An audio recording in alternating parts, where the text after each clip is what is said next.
We're going to talk about the Dragon Age Legendary Edition. We're going to talk about why it was never a thing, and we're going to talk about how we can make it a thing. Hello crows and non-crows alike, my name is Joe Mac, otherwise known as Support Crow, and today, we got some Dragon Age news that I just couldn't wait to do something about. News that pertains to a Dragon Age remaster that was softly pitched and was meant to include Dragon Age Origins, Dragon Age 2, and Dragon Age Inquisition. Which makes sense, right? Not only because a Mass Effect Legendary Edition occurred, so it'd just be logical to do the same for the other main franchise, but also primarily because of how dated a couple of the games are. I love Dragon Age Origins. It's my favorite game out of everything. It is the game that made me the kind of gamer I am today. However, I'd be lying if I said that Origins, especially on console, isn't clunky, dated, and looks like melted ice cream.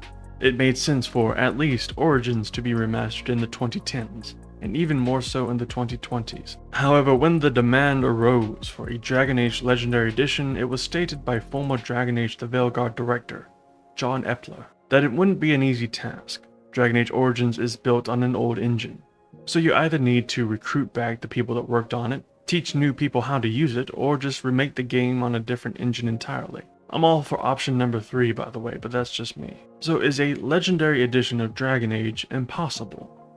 Well, no, not at all apparently. According to Mark Darrah in an interview with Mr. Matty Plays last week, linked down in the description by the way, BioWare not only thought it was possible, but they softly pitched it to Electronic Arts. A pitch for a remaster of Dragon Age Origins, Dragon Age 2, and Dragon Age Inquisition. But here's the kicker. Electronic Arts declined to fund the project, but said that if BioWare wanted to do the project, then they would have to fund it themselves. Which in my perspective is a pretty major slap across BioWare's face. If BioWare has the ability to fund its own projects, then why would they need Electronic Arts? And I bet that even if BioWare does manage to fund the project themselves, EA is still going to expect a cut of the profit. Also, by saying that BioWare should fund its own remaster project, that is EA also saying that it is possible. And that it's possible enough for a studio to do it on its own. So would it be more difficult than Mass Effect? Yes.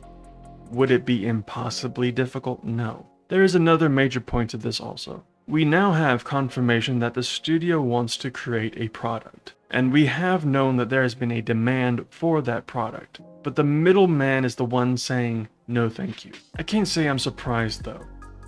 EA has always had a very insular perspective.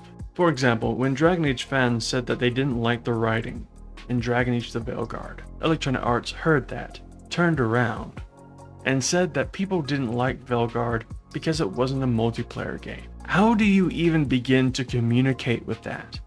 How do you argue with a perspective that only sees the reality it wants to see?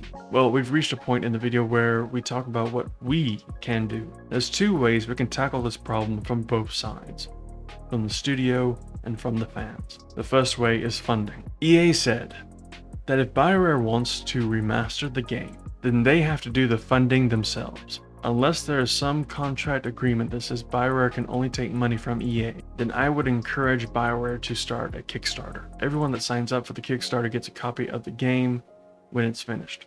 Would I believe a Kickstarter would cover the entire cost of the development? No, I don't. Considering the salaries of the devs can be like 5 to 6 digits. But that's not the point, and I'll get to that in a minute. The second way is a petition that just straight up says I'm willing to pay $59.99, which was the release price for the Mass Effect Legendary Edition, for a Dragon Age Legendary Edition that includes Dragon Age Origins, Dragon Age 2, and Dragon Age Inquisition. That's all the petition says, because that is all EA needs to know. They do not care about how much we love these games or how badly we want to play remastered versions of them. They only care about how much money they're going to make. So in this petition, we're just cutting straight to the point. I believe that if we generate a demand loud enough, then we can perhaps motivate EA to fund whatever is necessary for this remaster. That is the purpose of the Kickstarter and the petition combined. If we max out the benefit side of the cost to benefit ratio, then I believe the supply will meet the demand, because the demand at that point would just be, unavoidably recognizable. That is what I believe we can do. So the petition is down in the description.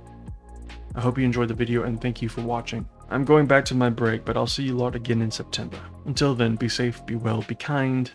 Bye bye.